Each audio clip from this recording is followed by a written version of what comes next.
नमस्कार, मैं R K. Saxena, mastermind coaching दीवा इस एजुकेशनल यूट्यूब चैनल में आप सभी लोगों का एक बार पुनः बहुत बहुत स्वागत और अभिनंदन करता हूं। ये मेरी सिविल जज एडीपीओ की ऑफलाइन क्लास है, इसके दौरान ये वीडियो बनाया जा रहा है। बच्चे सामने बैठे हुए हैं। तो आज हमारी कौन सी क्लास थी? ये 11th 12th है ना, बंद की। ये आपका आईपीसी की 13वीं क्लास है आपकी, ये है ना। और आज हम आपको बताने जा रहे हैं एक बहुत ही महत्वपूर्ण धारा है भारतीय दंड संहिता की, धारा 84 तो 84 के बारे में हम काफ़ी कुछ जानते हैं, लेकिन इसमें एग्जाम में काफ़ी क्वेश्चन बनते हैं। कुछ ऐसे इसमें सिद्धांत हैं जो जनरली बच्चों को समझ में नहीं आते हैं, तो मैं उन्हीं को आज बड़ी ही सरल भाषा में समझाने का प्रयास करूँगा। तो हमारा मेन फोकस इसमें है कि एग्जाम की दृष्टि से हमारे कौन कौन से फैक्ट इम्पोर्टेंट है, जिनको जानना हमारे लिए जो है वो जरूरी है। तो चलिए चलते हैं। भारतीय दंड संहिता 1860 का सेक्शन आपका 84 और हमारी ये 13वीं क्लास है आईपीसी की। तो इस क्वेश्चन आपका एग्जाम में ये बनता है कि विकृत चित्त व्यक्ति द्वारा किए गए अपराध से संबंधित कौन सी धारा है ना। कौन सी धारा जो है जो विकृत व्यक्ति को यदि वो कोई अपराध करता है तो उसको बचाव के रूप में उपलब्ध होती है। तो कौन सी धारा है आपकी? धारा 84, धारा 84। पहला क्वेश्चन तो आपका ये बनता है कि 84 में है क्या, तो पूछ सकता है कि 84 में क्या है। फिर दूसरा हम देखते हैं कि धारा 84 क्या है ना। तो धारा 84 में विकृत चित्त व्यक्ति का कार्य है ना, और इसको जो है वो अपराध की श्रेणी में नहीं रखा गया है। मतलब यदि कोई व्यक्ति विकृत चित्त है और उसके द्वारा कोई अपराध किया जाता है तो उसको जो है अपराध की संज्ञा नहीं दी जाती है, उसको दंडित नहीं किया जाता है। तो यहाँ पे आमतौर पर हम क्या मानते हैं कि विकृत चित्त व्यक्ति, हमारी भी धारणा होती है यदि कोई पागल व्यक्ति यदि कोई गलती कर देता है या हमको धोखे से मार भी देता है तो हम उसके प्रति गुस्सा नहीं होते, बल्कि उसके प्रति हमारे को क्या आता है, दया भाव आता है कि बेचारा देखो पागल है ना। अगर पागल नहीं होता तो ऐसा नहीं करता। लेकिन जनरली अगर कोई व्यक्ति स्वस्थ व्यक्ति हमको हमारे पर हमला कर दे तो हम उसको बिल्कुल स्वीकार नहीं करेंगे। एक लापड़ की जगह उसको कम से कम 4-5 लापड़ लगा देंगे। तो अब हम बात करते हैं कि इसके लिए क्या जरूरी बातें हैं, वो तत्व कौन से हैं जब हमको अभियुक्त को धारा 84 का जो है वो बचाव अवेलेबल है। तो पहला तत्व आप देखिए कि विकृत व्यक्ति द्वारा कोई बात किया जाना। तो विकृत व्यक्ति द्वारा कोई कार्य किया गया हो, कोई बात की गई हो जो क्या हो, अपराध हो। तो पहली बात तो है कि विकृत व्यक्ति द्वारा कोई जो है वो ऐसा काम किया गया हो जो अपराध की श्रेणी में आता हो, माने हमारी किसी भी कानून के उल्लंघन में हो, है ना। फिर हम चलते हैं दूसरी बात कि ऐसी चित्त विकृतता कार्य करते समय हो। ये भी बहुत महत्वपूर्ण है। कई ऐसे व्यक्ति होते हैं जो चित्त विकृत होते हैं, लेकिन कभी कभी वो सही हो जाते हैं, कभी कभी चित्त विकृत हो जाते हैं। तो बचाव हमारा तभी अवेलेबल होगा जब वो अपराध करते समय चित्त विकृत हो। यदि वो घोषित चित्त विकृत है लेकिन कभी कभी वो सही हो जाता है, माने अपने काम की प्रकृति समझने लगता है, अच्छा बुरा समझने लगता है, तो उस दौरान अगर वो काम करता है तो धारा 84 के बचाव अवेलेबल नहीं होगा। तो जो चित्त विकृतता है वो अपराध करते समय उपस्थित हो, ये बहुत जरूरी है। तो तीसरी बात हम करते हैं कि कोई व्यक्ति चित्त विकृत है या नहीं है, ये कैसे धारण कर लेंगे, क्योंकि यहाँ पे कोई पागल शब्द का यूज नहीं किया गया है। जनरली हम लोग आम भाषा में बोल देते हैं कि कोई पागल व्यक्ति द्वारा किए गए कार्य को धारा 84 जो है वो बचाव अवेलेबल करती है। तो यहाँ पागल शब्द यूज नहीं किया गया है।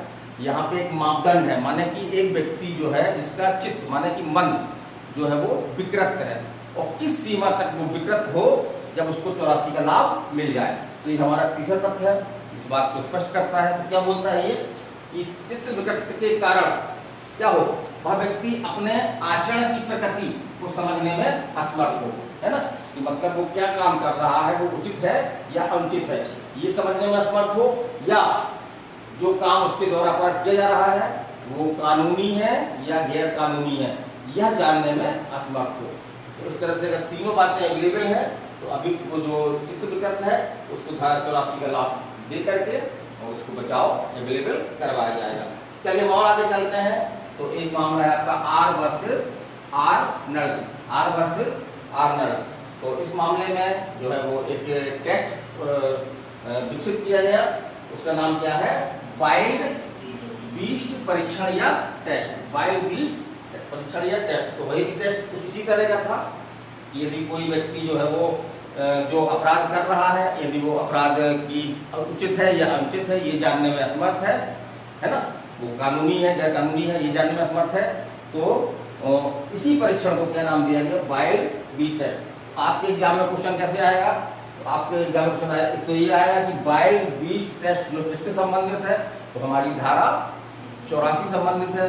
और किस मामले में ये प्रतिपादित किया गया, तो कौन सा मामला है आपका, आर वर्सेस अर्नाल्ड है ना, आर वर्सेस अर्नाल्ड के मामले में जो है वो प्रतिपादित किया गया। और इस परीक्षण को जो है वो पहली बार जो है वो स्वीकृति कहाँ मिली, तो वो कौन से मामले में मिली, लॉर्ड फेरर के मामले में है ना, लॉर्ड फेरर के मामले में जो है वो वाइल्ड बीस्ट टेस्ट को जो है वो स्वीकृति प्रदान की गई।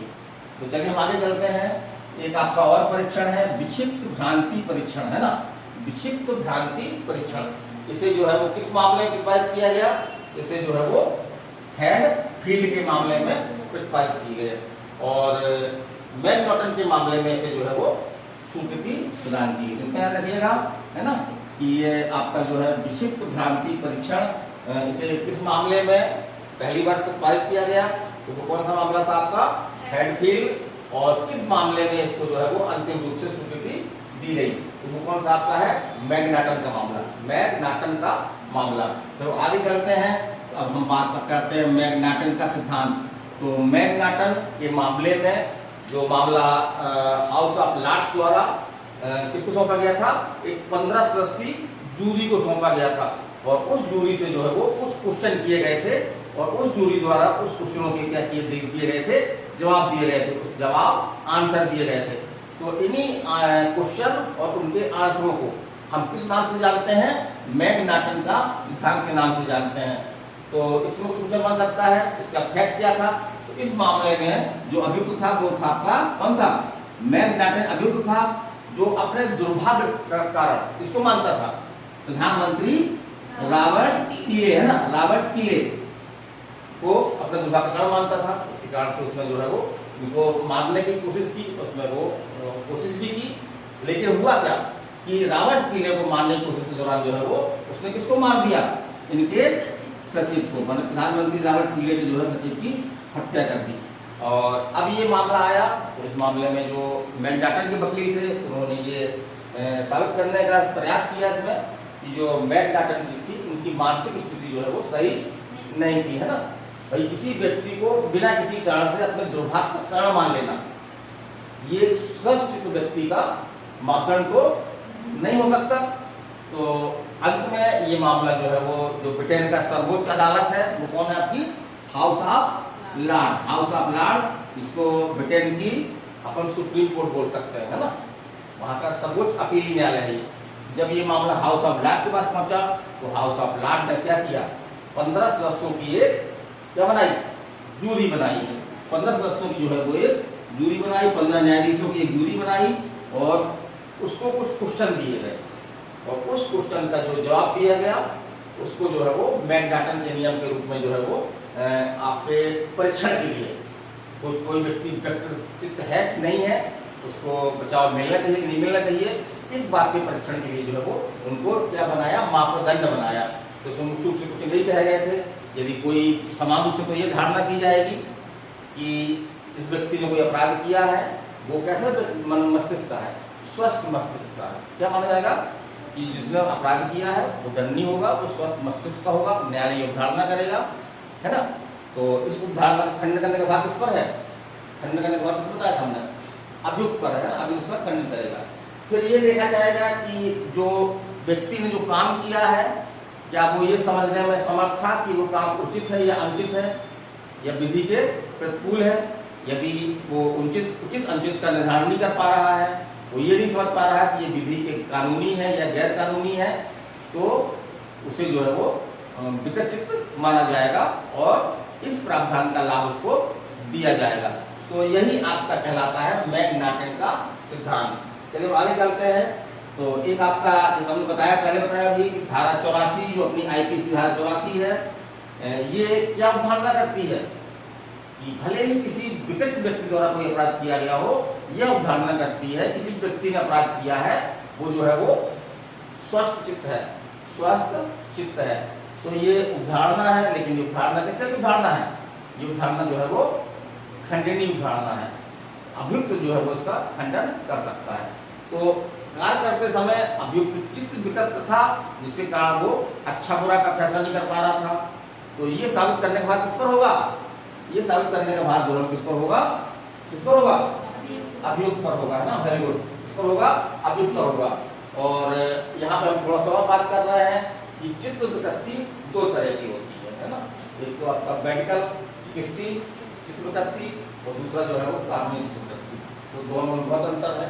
कोई व्यक्ति हो सकता है कि मेडिकल दृष्टि से पागल हो, लेकिन यदि हम उसको कानूनी दृष्टि से देखें तो उस तरह का पागल नहीं है। तो ये आपका बचाव नहीं है ना। किसी चित्त विकृति बचाव नहीं है, लेकिन बचाव क्या है आपका? कानूनी चित्त विकृति बचाव। यद्यपि चिकित्सीय चित्त विकृति जो है वो इसके अंतर्गत आ सकती है ना, क्योंकि तो पागल ही होगा व्यक्ति, हो उसका चित्त सही नहीं होगा।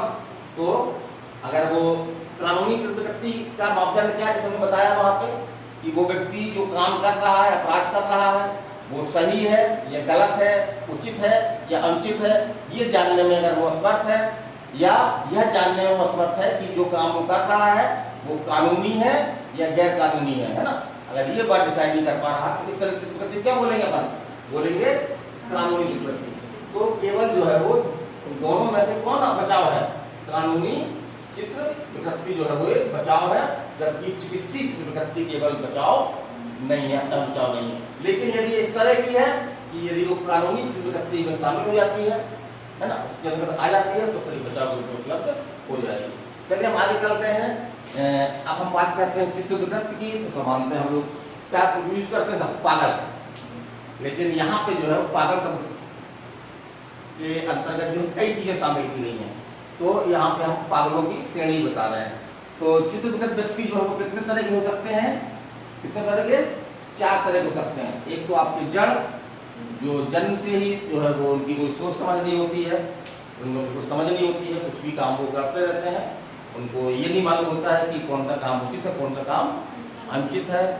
उनको कानून की जानकारी भी नहीं होती है कि उनका काम जो है वो कानून की दृष्टि से क्या अपराध है ना। तो वो कहलाते हैं आपके जड़, इडियट, जिसको हम इंग्लिश में क्या बोलते हैं? इडियट, है ना। तो हम लोग तो जनरली किसी को इडियट बोल देते, नहीं बोल देते हैं क्या? सही है क्या? वो नहीं बोलते इडियट। इडियट तो बहुत बड़ी चीज होता है ना। इडियट इतनी बड़ी चीज होता है कि मतलब कुछ ना समझता हो, उसमें कोई समझ ही विकसित ना हो, कुछ भी वो कर जाए, वो नहीं जानता कौन सा अच्छा है कौन सा बुरा है। फिर दूसरा आता है आपका पागल, जिसे हम आम बोलने की भाषा में जानते हैं, उसको मैडमैन बोलते हैं।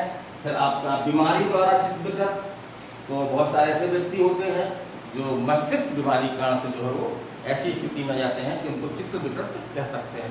माने उन पर, अपने मस्तिष्क पर उनका कोई नियंत्रण नहीं होता है, वो कोई भी काम उचित अनुचित नहीं जानते हैं। तो ऐसे व्यक्ति आपकी श्रेणी में आएंगे बीमारी से विकसित व्यक्ति। और चौथा है आपका मदिरापान। तो मदिरापान यद्यपि जो है बचाव नहीं है, विधि ये कहती है कि अगर आपने स्वेच्छित मदिरापान किया है तो आपको उसका फल भोगना पड़ेगा, भले ही आपका उसमें इंटेंशन ना हो। लेकिन कभी कभी ऐसा होता है कि अत्यधिक मदिरापान करने से ऐसी स्थिति आ जाती है कि वो व्यक्ति अपने कार्य जो वो कर रहा है वो सही है या गलत है, इसका निर्णय वो नहीं कर पा रहा है। तो ऐसी स्थिति में जो है वो क्या होगा? ऐसी स्थिति में जो है वो बचाव के रूप में जो है वो मदिरापान जो है वो बचाव के रूप में अवेलेबल हो सकती है। फिर हम आगे चलते हैं। तो ये दुर्विचार भावना, तो एक प्रकार का ये मस्तिष्क रोग ही है। इसमें ऐसे व्यक्ति के पास जो है इस तरह की भावनाएं अचानक आती हैं कि जिसके अधीन रहकर के वो कोई काम कर जाता है जिसकी उसको जानकारी नहीं होती कि अच्छा है या बुरा है। तो दुर्विचार भावना को जो है बचाव के रूप में समानतः एक स्वीकार किया जा सकता है, यद्यपि इसमें विद्वानों में काफ़ी मतभेद है। फिर आगे हम चलते हैं। एक सिद्धांत है आपका आत्मयुग्मन का सिद्धांत, है ना। तो ये भी एक प्रकार से मानसिक रोग का ही परिचायक है कि कभी कभी क्या होता है कि कोई व्यक्ति जो है उस तरह से मानसिक रोगी हो जाता है कि वो अपने ऊपर आत्मनियंत्रण की शक्ति जो है वो क्या करता है, खो देता है ना। वो बिना अपने इच्छा के कोई भी ऐसा काम जो है वो कर जाता है जिसकी उसको जानकारी नहीं होती है कि काम वो सही है या गलत हो। तो इस प्रकार से आत्मनिर्भर का सिद्धांत जो है ये आपको क्या है संबंधित है, ये पूछ सकता धारा 84 संबंधित है ना। इस व्यक्ति में क्या होता है कि मानसिक रोग के कारण व्यक्ति जो है वो अपने ऊपर आत्मनियंत्रण जो है वो रखना नहीं रख पाता है और वो अनचाहे हुए भी कोई भी इस तरह काम कर जाता है जिसका वो अच्छा बुरा नहीं जानता। फिर आगे चलते हैं तो एक नियम है आपका, कौन है, डरहम का नियम। तो इसको डरहम के मामले, डरहम वर्सेस संयुक्त राष्ट्र के मामले में इसको प्रतिपादित किया गया था, इसलिए इसको क्या कहता है, डरहम का नियम। तो इसमें भी क्या होता है, मानसिक रोगी व्यक्ति अपराध कर जाता है, इसके संबंध में अच्छे बुरे का उसे ज्ञान नहीं होता है।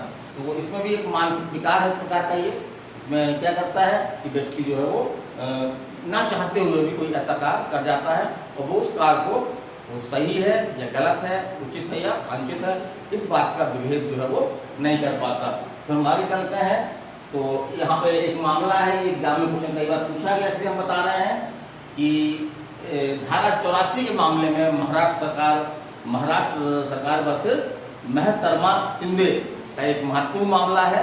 इसमें ये कहा गया कि यदि कोई 84 में कोई अगर ये बचाव लेता है, चित्त विकृति का बचाव लेता है या इस तरह की परिस्थितियां वहाँ मामले में हम प्रकट होती हैं, अभियोजन को जो है प्रकट होती है ना, पुलिस जांच करती है तो उसको लगता है कि चित्त विकृति सीधे स्पष्ट होती है, तो उसको क्या करना चाहिए तत्काल, उसको तत्काल जो है वो उस व्यक्ति का, इस व्यक्ति पर चित्त विकृति का आरोप है ना, लग चित्त विकृत है, उसका तत्काल क्या करना चाहिए, मेडिकल परीक्षण करवाना चाहिए ताकि आगे एविडेंस के रूप में उसको जो है वो पेश किया सके। तो मेरा ये कैसा लगा आपको, भारतीय दंड संहिता की धारा 84 बहुत ही सरल शब्दों से मैंने इसको बताने का प्रयास किया है और लगभग मैंने इसमें सभी फैक्ट जो तमाम परीक्षण हैं, कुछ महत्वपूर्ण निर्णय हैं इसमें और जहाँ जहाँ से क्वेश्चन बनते हैं मैंने अनुभव के आधार पर आपको जो है बताने का प्रयास किया है। तो मैं अपने प्रयास में कहाँ तक सफल हुआ हूँ इसको आप जो है कमेंट करके बताएं, वो अच्छा लगे तो आप इसको लाइक और शेयर करें। तो मैं RK Saxena excellence mastermind coaching Rewa आप लोगों से अगली वीडियो तक अनुमति लेना चाहता हूँ। नमस्कार, धन्यवाद।